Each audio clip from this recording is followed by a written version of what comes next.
Live from Wisconsin, it's Cardinal Pens TV.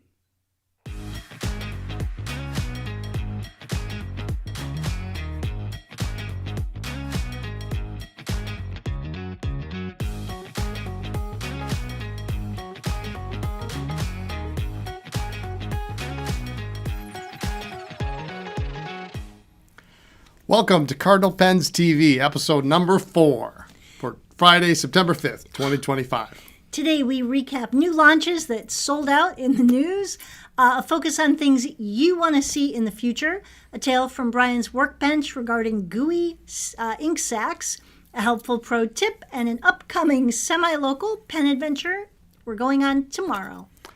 So, Lisa. So, Brian? So, this week, while you were at work one day, did you know that? I didn't know if you know this. There was a convention in town. Okay. There was a kleptomania convention. And I went, and I got there 15 minutes early. All the seats were taken. Nice. Nice. All right. Oh, my. Boo. Oh, come on. Always groaners.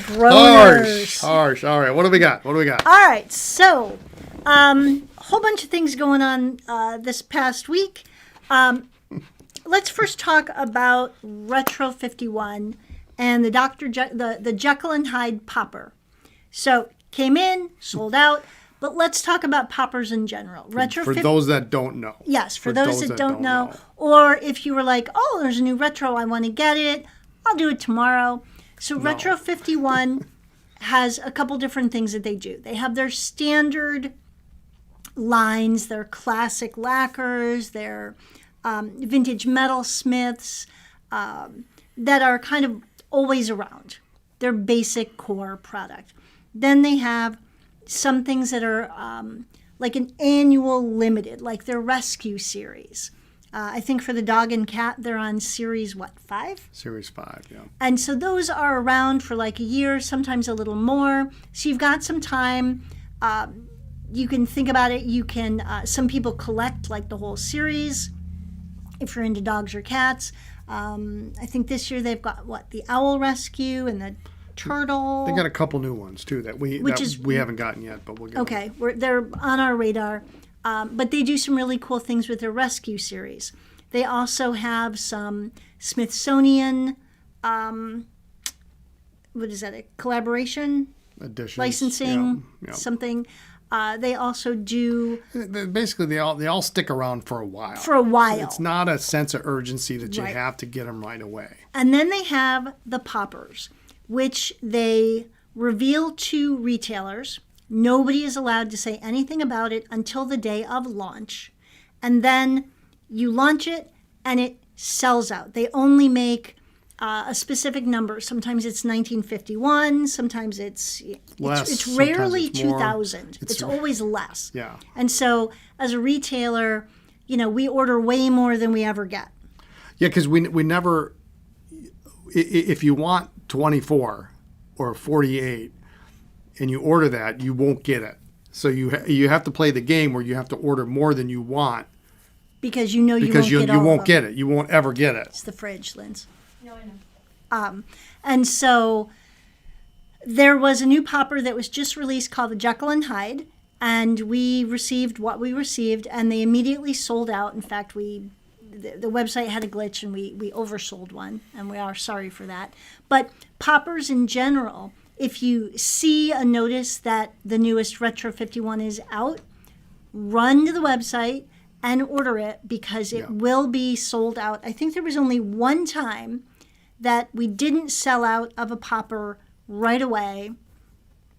Right? One time? The Gymkhana?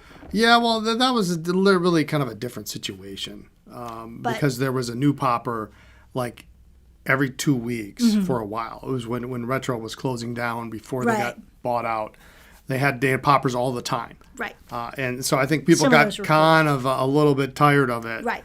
But generally a popper is several times a year, but they're a limited number and they sell out quickly. Yeah. They always be called a popper. Yes. And almost always there's like an 11 o'clock central launch on it.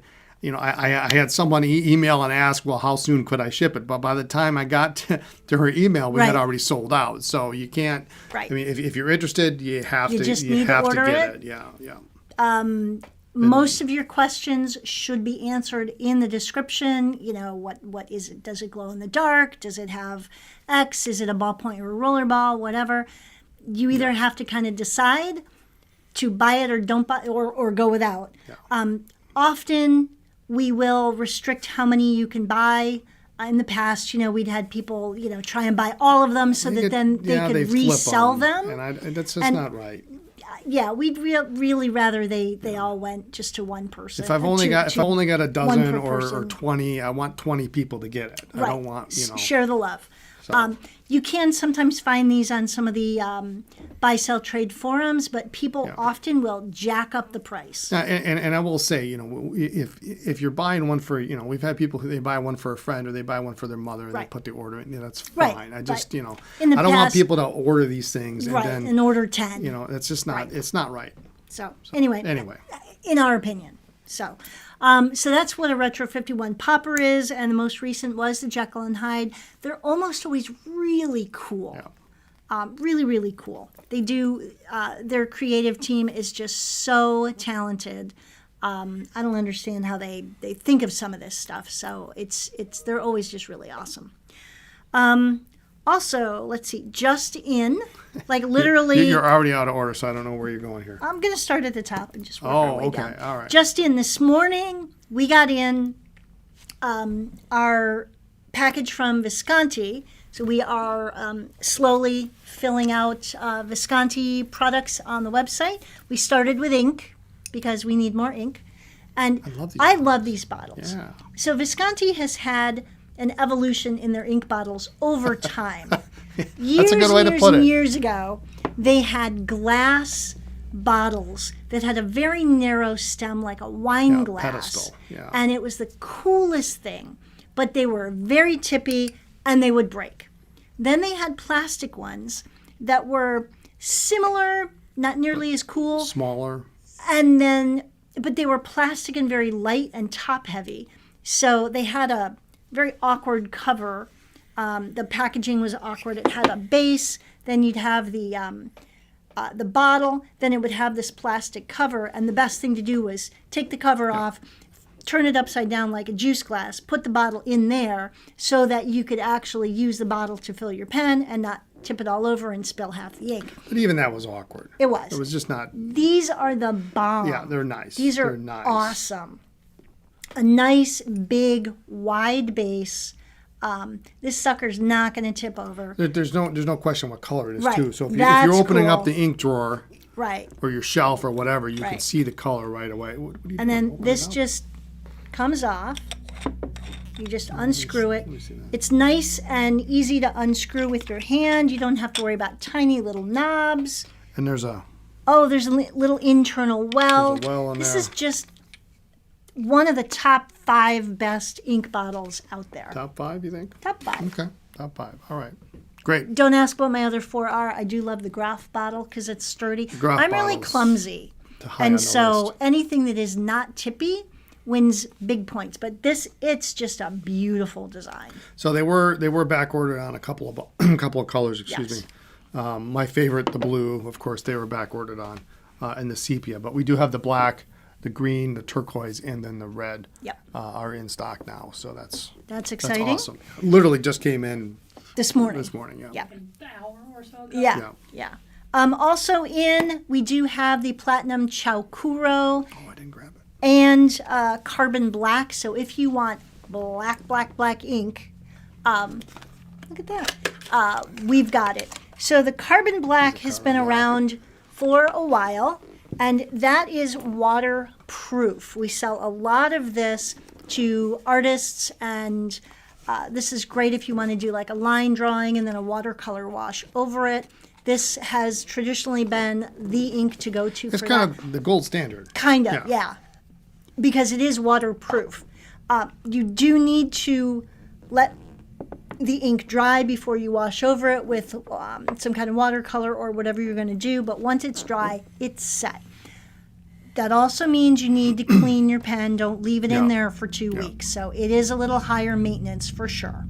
Then recently, they came out with the Chokuro, which is Blacker than black. blacker than black, the blackest thing out there supposedly. Yeah, it's a Very dark, cool. Yeah.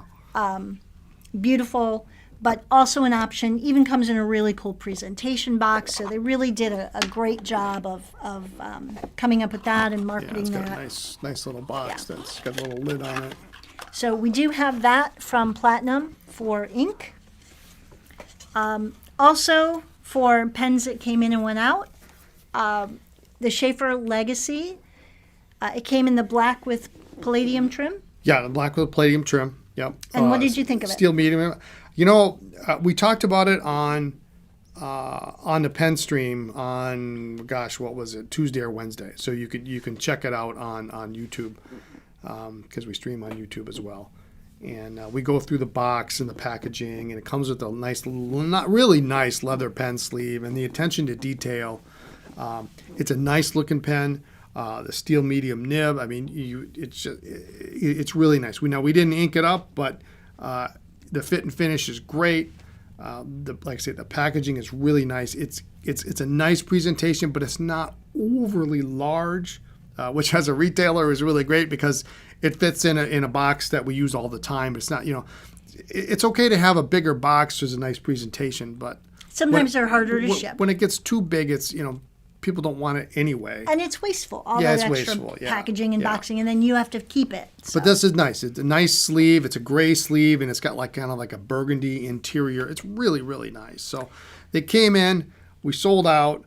I went to reorder them again, and they're out. So the story that I heard is that they're coming back in October. They'll be back in October. The plan is... You're excited. Yes. Well, so a couple of things. Fine nibs should be available in October. So that's the first thing. Okay. So because it's medium nib only. So fine nibs should be available. And there is talk about other colors, which will be fantastic if that happens. I'm very happy Lindsay's about shopping behind the that. camera. She's shopping. So anyway, that's it with the Legacy. We're sold out. If you want, you can put a back in stock notification for that pen in, and as soon as we get more in, whenever that is, We'll let you know. So Also in stock, we talked about this last week that was coming, and they did arrive. Oasis journals, the Profolio Studio Oasis journals. So beautiful colors. I do love these. You've got your A5, you've got your green, your avocado green. You've got your, what is this, winter green? That's winter green, Winter yep. green. The purple is relatively new. Love that. Avocado, and then the I've red. got three more colors. I've got the Sky sky, blue. the charcoal, and then the gray, which is a newer color, came with the black. with the purple. This is called charcoal. Charcoal, that's yeah, right. Yeah. So, But they're interesting because they have their own ruling, and each page has the date on it, which is nice. and it's an ivory paper, which is really Yeah. really Easier easy on the eyes. Yeah, and it's got little hash marks to delineate. Chairs are squeaking. Chairs here. are squeaking. It's got hash marks to delineate at the top and at the bottom, and Yeah. then also on the sides too. So Really a which very is- interesting but very useful ruling. And then also we got in Brian's favorite, the petite journals. Those come in, do we have two sizes? There's only two sizes, yeah, small and Small medium. and medium. Yeah. And then these are great. They're perforated pages. Not that many pages, which is nice. These are really great for pen shows or pen meetups Yeah. where you can write things down and then tear it out. You can give your contact information to other people. And they're kind of flexible. Yeah. They're durable and flexible. Now they're not going to last you 2 months in your pocket, but if you're taking them in Brian- and out all the time, but Brian- they really do. They hold up really well. Yeah. Brian loves these. And you've got the top, your bottom line and your top two lines are blue. You probably can't see that, but they're blue, and then the rest are gray. So you can have a title, a header, and then they're perforated. So if you're writing something, if you're at a pen show and you don't have a business card, or you're writing something down to somebody to remind me when you get X whatever Right. pen in, you can easily rip Tear it it out. It's not gonna, sometimes you have these journals or you try to rip it out and it doesn't rip out evenly. These are amazing. Awesome. So they're really, really good. I All like them right. a lot. Also in, oh, you get that one? Oh, I like this All one. right. TWSBI Ecos. I've got the cream with the rose gold. Love that. Yeah, and this then is the indigo bronze. blue with the bronze. Blue with bronze. Yeah. Matching, you can't, sorry. Nib, same plating. Yeah, they're So nice. really, really happy with TWSBI and how they've really expanded beyond just a different color with the same chrome trim. Really some beautiful combinations. And last I heard from Philip, they're going to be continuing to do some really great things. So very excited about all the things that come out of TWSBI. So those aren't like new, but New they're to us. new to us this Again? time around. Yeah. Yeah. Just so, in, yeah. So all right. So, focus. We're going to talk about some new things. So, we're going to take a survey. We're looking at new things that we want to stock. And, as you know, we've explained in the past, we've just started over from zero. And so we're just slowly building up our inventory of things. And we are trying to think outside the box a little bit, look at things we've never carried before. So Brian's been looking into a couple things, and we want to know your thoughts. So I've got more new paper coming in. So we'll talk about those when we get them. But like different Marumon that we've never had, and a lot of Marumon we've never had. But then our distributor also has a number of other brands that We've read about, we've read about, we've heard about, we've had people talk about, we've never carried. but there's a lot of options within those. So the three, actually it's sort of like two and a half, yeah. The Kokuyo, which of course also makes the campus, The campus notebooks. the campus and stuff. Those are notebooks, cool. and loose leaf, and then the Stayology, which are 365. They also have a half-year planner. Well, it's not necessarily a planner, but it reminds me of the some lines a day sort of format. What are we reading? What do we? If people were giving inputs, somebody Okay. asked about the new Canopus paper. It's just to have the chat with you guys. Okay. Oh, okay. So those are some of the ones we're thinking about. The campus, the other Kokuyos, the Stayology, if that's how you pronounce it. And then there was the Jibun Techo. Right. If anybody has any thoughts on if they like them, if they don't like them, if you do like them, which ones do you like? I'm not against carrying Other things? other things, of course, but I want to get what you guys want to, that you want, because it doesn't do me any good to buy all this cool Boring stuff and then it sits on the shelf. Right. So And the other thing is that sometimes you all have had experience with some of these things. And is there something that's really terrific? And maybe your usage, maybe you use brush pens, or maybe you only use broad nibs, or maybe you use a lot of Sharpies. I Maybe, use a lot of Sharpies. well, for drawing Really? or something, yeah. So anyway, I mean, people Okay. do a lot of ink testing, and they almost always include a Sharpie because that's, if anything's going to bleed through, Right. that would be it. So if there's something that you really love, absolutely let us know. We are very open to suggestions. Remember, this time around, it's a little more our way. So if you have anything specific, I know we've got some, looks like we got some suggestions in the chat. Shoot us an email at hello@cardinalpens.com. And that way I can have everything in one place. Right. I'll try to record whatever's going on there. And the email is in the description box if they just want to copy it from there. Yep. Okay. Hello@. So, but And to answer Russell's question, what's behind curtain number 1? paper, Paper. ink, pens, lots of stuff. Wire racks, and we'll show that down the road Maybe when someday. when there's more stuff on the shelves. Yeah. We're going to switch to Tales from the Bench. Tales from the Bench. I love these cautionary tales. So this is interesting because this is really the second time now in a few weeks that this kind of topic has come up. We had a PFM sent in this week, okay, and it was not. It was leaking. Was the complaint, and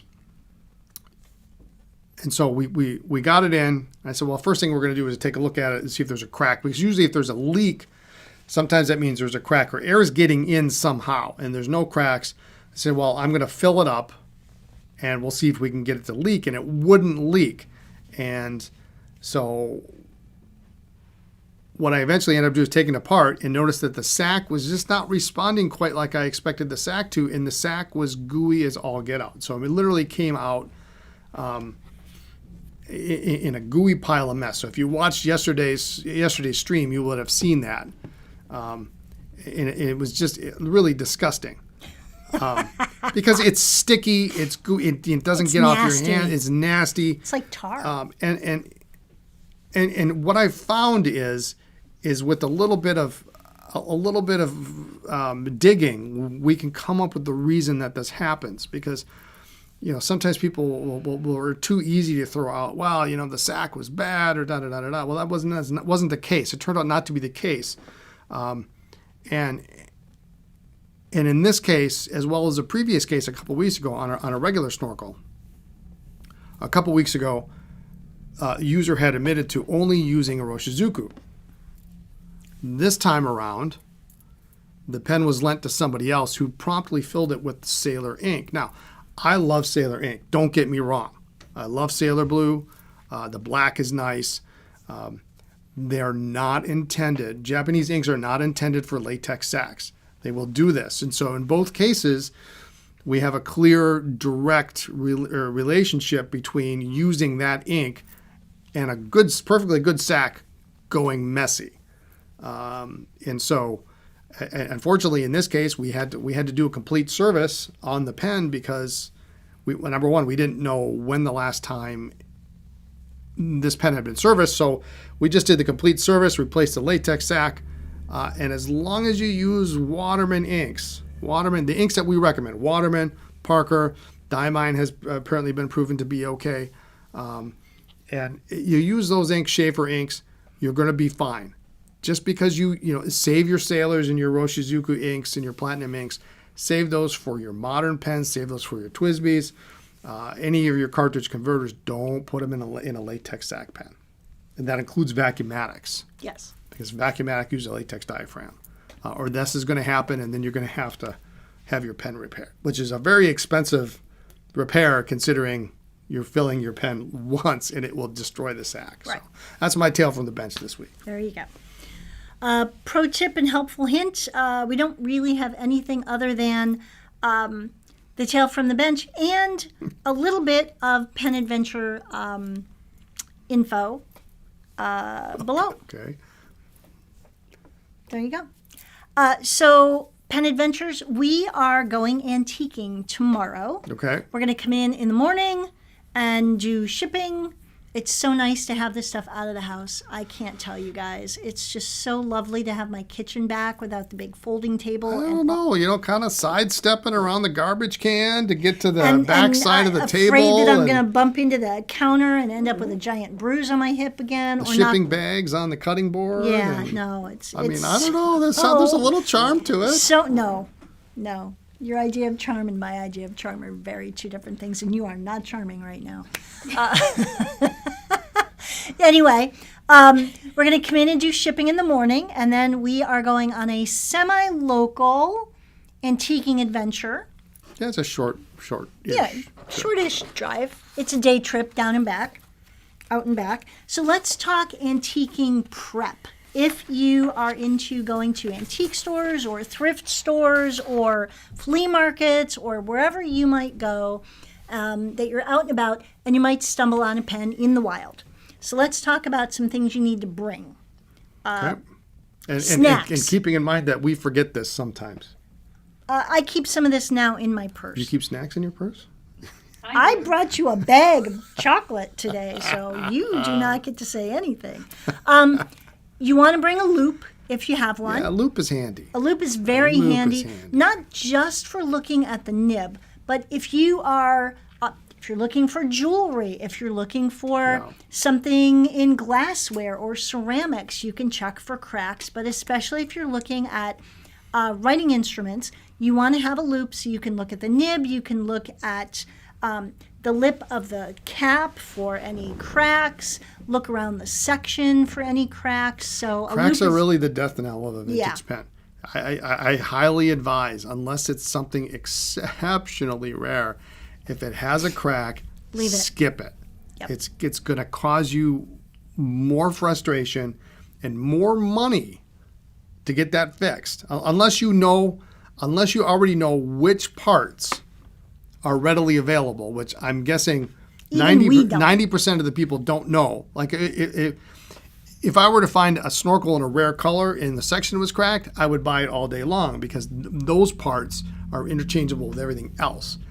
But other pens, not so much. So yes. Yeah. So definitely a loop. Definitely a loop. Second thing is a flashlight. Now, my secret confession, this is nowhere near a secret confession. I love me a good flashlight. I have a thing for flashlights and USB cords, but I like flashlights. So I almost we recently bought some because they were cool.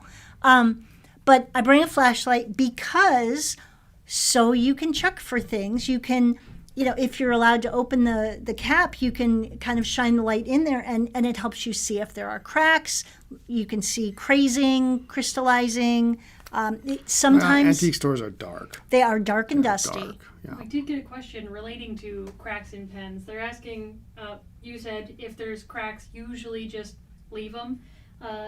Even if just a crack on the cap nearer to the opening. Well, so here's the thing. I look at pens in thirds. So every pen, thank you, Wayne. Every pen has really three parts that are important: the cap, the barrel, and the nib. If any one of those parts are in any way, shape, or form damaged, you should not pay full price. Because if the cap has a crack in it, it is not worth. Say this pen is $100. It's worth $100 unrestored or restored. If the cap has a crack in it, well, you no longer have a $100 pen. You have a $65 pen is what you have. If you have a bad nib, and trying to find those parts. If you want to, now, if you don't care, if the pen is $5 and it's a senior dual fold, and it has a crack in the cap, well, maybe that's a different story, right? So we should preface it with that. But cracks diminish the value of the pen. So if you're not that most of you are not buying these to resell them, but if you're buying them to have something whole, it's not easy to fix or replace these parts. Thank you, Wayne and Hoyt, for validating me for the USB cords. If we could find a USB cord that was also a flashlight, I would probably never see you again. Or I would actually. I do have it. My mom used to send me a flashlight every year for Christmas, and they're just handy. But they are really helpful when you are antiquing. And again, even if it's not for pens, it's just a lot of antique stores are dark and dusty, and it just helps you find. The best ones are dark. Issues sometimes, The best ones are dark and dusty. Also, antiquing prep, you need snacks. Yeah. You need to bring food.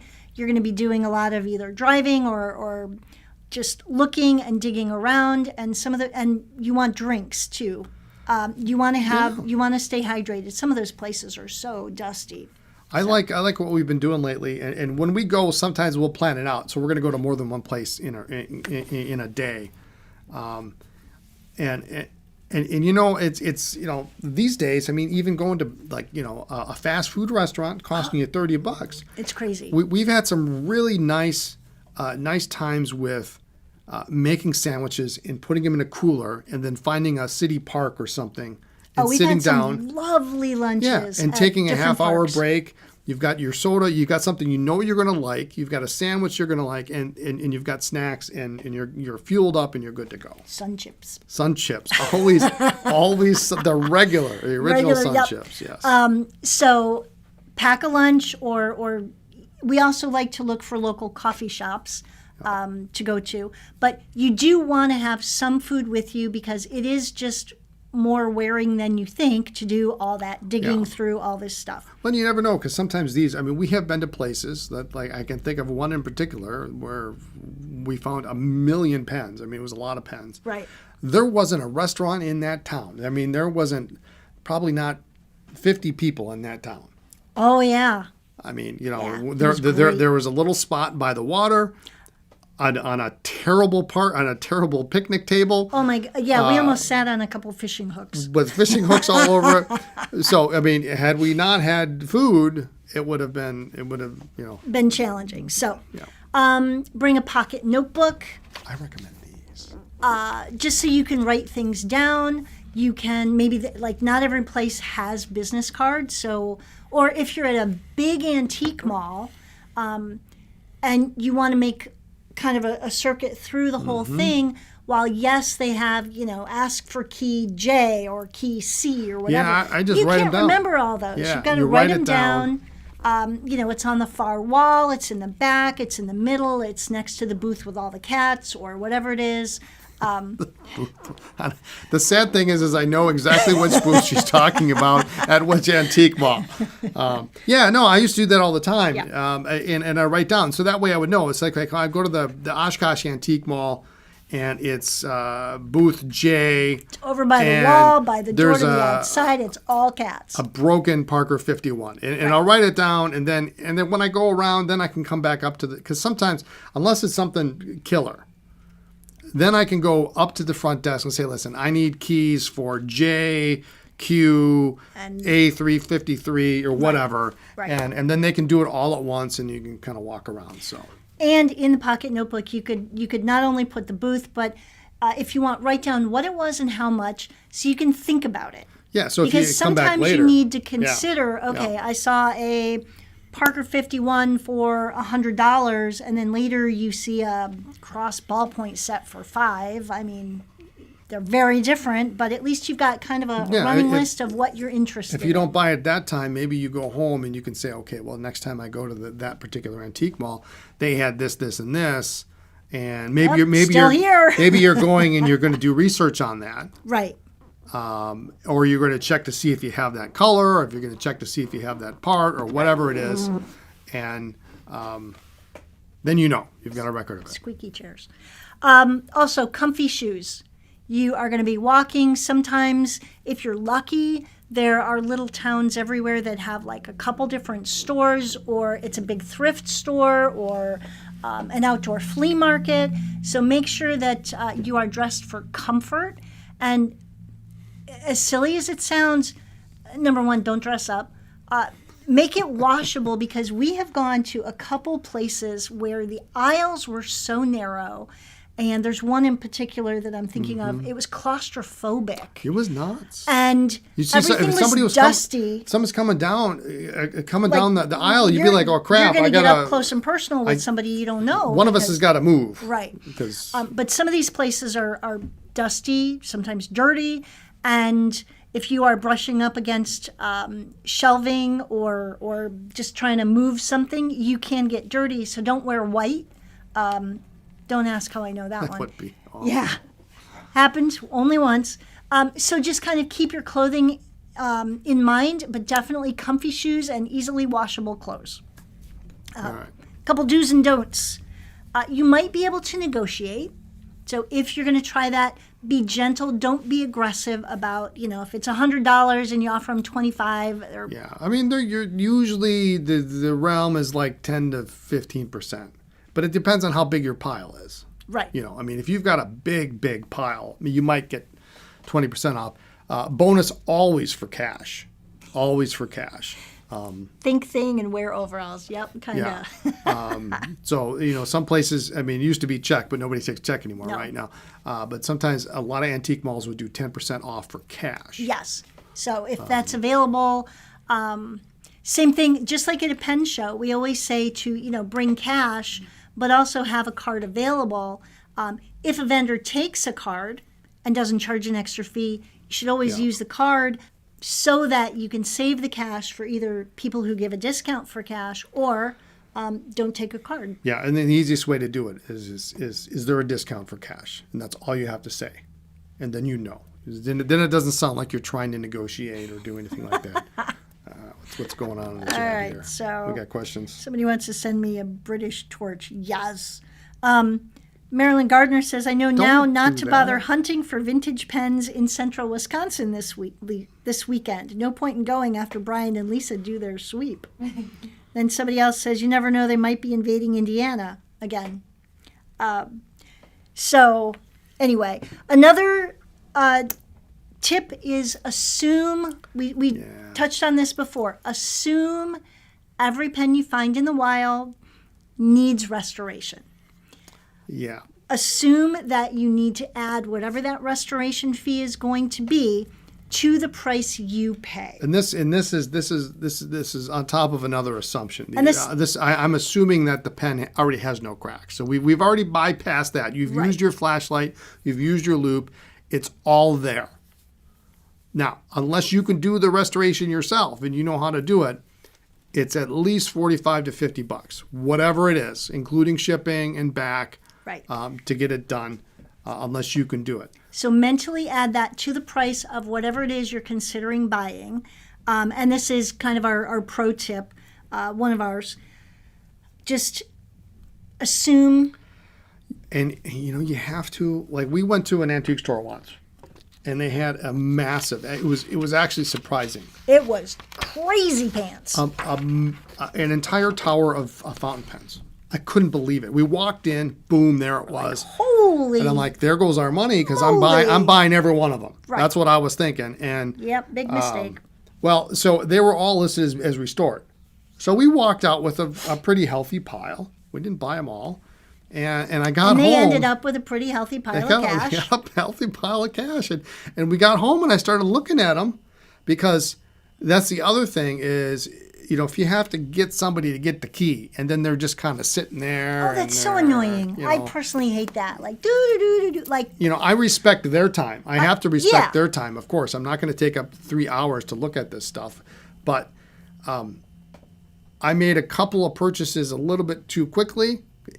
Even I make mistakes. And I got them home and like these restored pens were so far from being restored. It was, pens were restored with parts from the wrong model pen. right. And Like it didn't fit. And it was like, well, that's not right. You can't say to the people who are waiting for you to look at something, you can't say, well, go away and let me take my time, Yeah, they're not because, gonna do they that. can't leave. And, they do have other people who are looking at other things. So you do feel pressured. And so you have to kind of know what to look for, hence the loop and the flashlight. Like, be ready. I looked through pretty much every pen. You were there a while. I wasn't there that long. It was like 10 minutes. Yeah, it was 10 or 15. Zoom. But We'll take these. yeah. But assume everything needs restoration. You need to look at it. Along with checking all these pens, this is the kind of pro tip. Be gentle when you're looking at the pens. When you are trying to check the filling system, if it has a lever, don't just jack up that lever. Well, so that goes back right to what we just said. Assume it needs restoration. Right. So if we assume it needs restoration, you don't even need to lift the lever, right? Because we've already assumed that the sack is bad or something is wrong inside. Don't lift the lever, because if you do, and on certain pens, Waterman in particular, Eclipse is another one, anyone that has a lever box, a lever that sits inside a box in the barrel, and the sack is hard, you can damage the lever box, and now your $40 repair has now become $100 plus. Right. If you can find the parts. It doesn't work. As long as it doesn't have cracks, it probably can be restored. Right. So don't be Right. unscrewing Same thing with a things. piston pen. If a pen was left inked and the ink's dry, that piston may not work. If you try to be aggressive with that, or even the blind cap, you can damage it. or it's going to, or it may fall off. And, Right. you don't want to be that guy, right?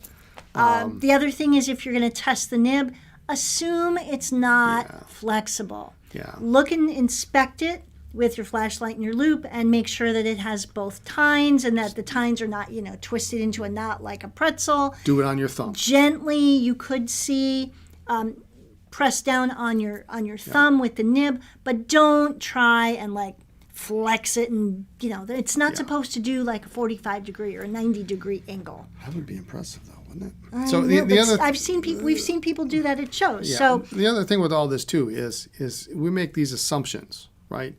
The guy who's sitting there with the keys to the case doesn't care that it's got the wrong blind cap or it's got the nib isn't good. It doesn't matter one iota. There's no sense in even bringing it up. Yep. You know it. You recognized it. Kudos to you, right? he just wants to know if you want to buy Are you it. going to buy it or not? So Because I've got to close this case and get back to somebody else. Really, unless it's one of these shops that is a sole proprietor, Right. which means it's probably dark and dusty and all that. Mentioning that there's a problem with it really doesn't play into the price at all. Right. Not one bit. So The other thing is take business cards from places so that you remember where you were, write on it. It was good, it was bad. We now have a little notebook in our car again, which is fun. A couple places or never go back. A couple places antique store. Oh, yeah. Pretty much if it says primitives. The only put it up. antique in that store is me. I'm older than you are. You're like 29. I know. Did you turn 30 this year? Take business cards from places that you go to and write on there, good, bad, had pens, they're going to call me or whatever. And we took the business card of that big tower of pens so we know who not to buy from again. I mean, We would if it was cartridge converter. it wasn't all bad. It was just not as good as I expected it, wasn't to be. much good. It wasn't much I expected. Wasn't it much to be. good. So, I mean, as I always say, if the price is right, then it doesn't matter. Also, in Penn Adventures, we mentioned last week we are hosting a Pelican Hub again this year. I am the hub master, so local folks, I just received the list of attendees. I will send an email out probably late this weekend or early this next week. Do we know how many it is? I do. I do. So we'll be in touch. Okay. Once we've got details. Trade secret. I've got to find out where the club has reserved space. Oh. And thank you so much to the Appleton Pen Club for being so engaged and so active. It's really been great. Yeah, they do a good job. Yeah. They really do. So we have a note about next week. Lindsay will be gone. I know. Boo. All right. So the podcast, we're going to do the podcast next week, but it will be pre-recorded. We're going to record it on Thursday. We will still launch it at 1:30 on Friday per normal time. Yep. So. Today is the first Friday that I've had to work at my job. It's been great during the summer. Memorial Day through Labor Day, I have Fridays off. So that's why we chose Friday at 1:30 so I could work and then Come be over here and do this. So I think that's it.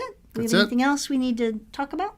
I don't think so. Okay. I don't even know how we do this anymore. All right. Well, thanks for tuning in today. Be sure to like, comment, and subscribe to our channel. We will see you again next week when we do this all over again. And check us out on a new social media platform as Cardinal Pens. Instagram is Cardinal Pens and Paper, by the way, so just look for the birds. Bye. All right, bye.